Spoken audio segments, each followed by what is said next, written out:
A finales de los años 80, Colombia atravesaba una fuerte crisis política y social. La violencia del narcotráfico, el conflicto armado y la desconfianza hacia las instituciones motivaron a muchos jóvenes a exigir cambios profundos.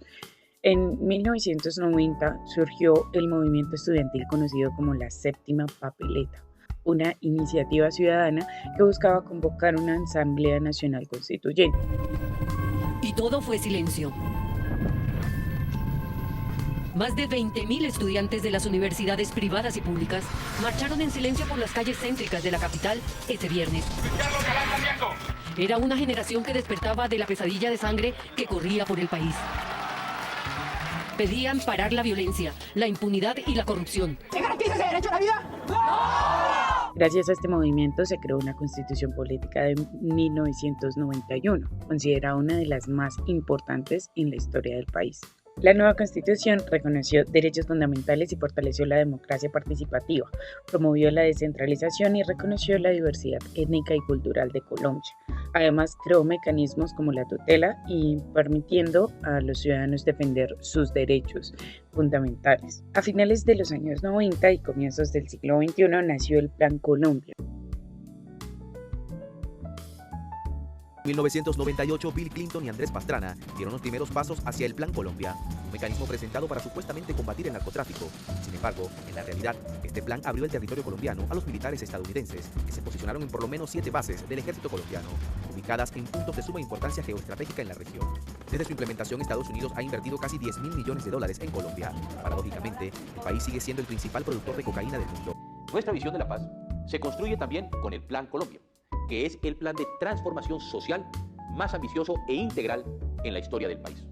Como ustedes saben, el Plan Colombia es una estrategia integral para el fortalecimiento del Estado y sus instituciones y para la inversión social que implica una inversión de $7.500 millones, de los cuales más de $3.500 millones corresponden a aportes o a créditos blandos de la comunidad internacional. Un acuerdo entre Colombia y Estados Unidos orientado a combatir el narcotráfico y fortalecer la seguridad.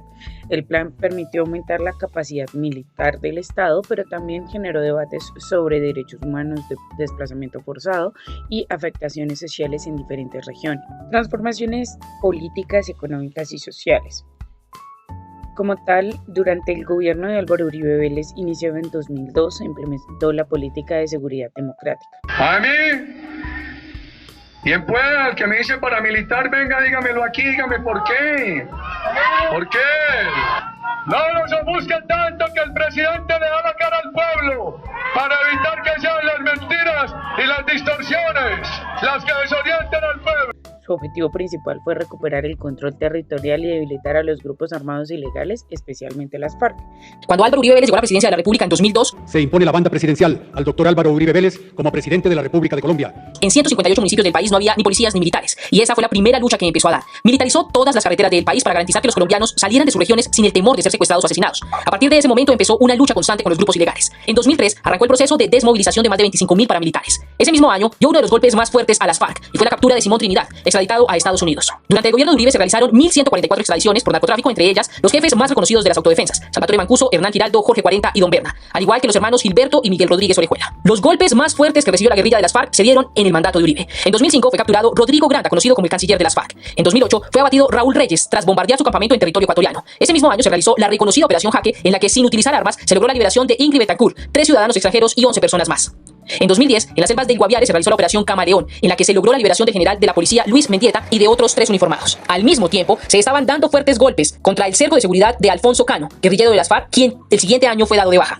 Entre otros de los golpes a la delincuencia y al narcotráfico, se cuenta la captura de Diego León Montoya, alias Don Diego, en el año 2007. Esa operación estuvo a cargo del ejército y 2 años después, la Policía Nacional lideró la captura de Daniel Rendón, alias Don Mario. Esos son algunos de los logros que más destacan los seguidores del expresidente y por los que, según ellos, aseguran, le están pasando factura.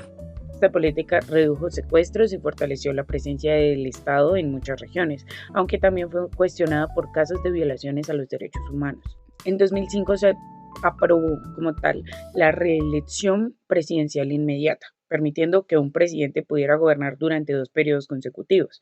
Este cambio transformó el panorama político colombiano y generó debates sobre el equilibrio de poderes y la democracia. Y con el paso de los años surgieron nuevos movimientos políticos alternativos y diferentes sectores comenzaron a ganar fuerza.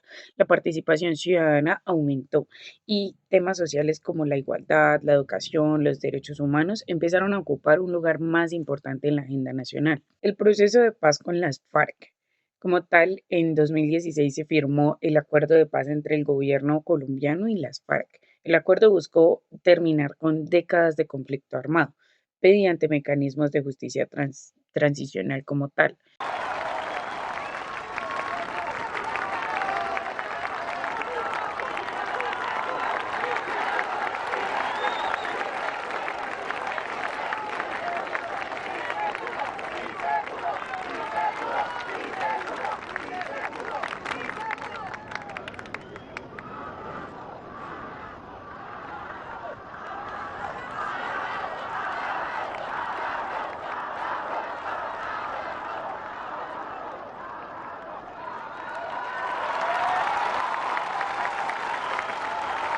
Reparación a víctimas y reincorporación de excombatientes. Aunque el proceso ha tenido dificultades y opiniones divididas, representó uno de los hechos políticos más importantes en el siglo XXI en Colombia. Y desde los años 90, Colombia avanzó hacia una apertura económica, permitiendo mayor entrada de productos extranjeros como tal y fortaleciendo el comercio internacional. Esto modernizó algunos sectores económicos y aumentó la competitividad, pero también afectó a pequeños productores nacionales que tuvieron dificultades para competir. En esto vamos a entrar y tener súper en cuenta los tratados de libre comercio que permitieron ampliar las relaciones comerciales con distintos países. Estos acuerdos generaron oportunidades para algunas empresas, aunque también produjeron debates sobre la desigualdad y empleo y protección de la producción nacional. Una tarde de 27 minutos. El Tratado de Libre Comercio entre Colombia y Estados Unidos hoy cumple 10 años de haber sido firmado. El 15 de mayo de 2012 se acordó eliminar o reducir los aranceles para permitir el intercambio de cientos de productos entre los dos países. Uno de los sectores ganadores en los últimos años ha sido el agropecuario, según indica el Ministerio de Comercio. Miren esto, en el 2012 las exportaciones hacia Estados Unidos de bienes no minero energético, es decir, aquellos diferentes al carbón, al oro o al petróleo, alcanzaron ventas de 3.415 millones de dólares, mientras que en el 2021 llegamos a 5.239 millones de dólares, o sea, que un crecimiento de nada más y nada menos que del 53%. Los productos colombianos que más se envían ahora en este momento a Estados Unidos son flores, café, aguacate, limón, uchuva, hierbas aromáticas, tilapia y trucha, entre otros. Como vemos, es un hecho que las exportaciones crecieron, pero también las importaciones. Veamos cómo queda la llamada balanza comercial, exportaciones e importaciones. Hace 10 años nosotros vendíamos a Estados Unidos 36.671 millones de dólares más lo que comprábamos. Ahora ellos nos venden 14.762 millones de dólares más de lo que nos compran. ¿Qué es lo que más les compramos a Estados Unidos? El 90% son materias primas, como aceites de petróleo, maíz, abonos minerales, aceites y productos terminados como tortas e insecticidas. Uno de los productos colombianos que más se exportan, por supuesto, en el TLC son las partes agropecuarias y, como decíamos, los que no tienen que ver con los minerales. Veamos el informe.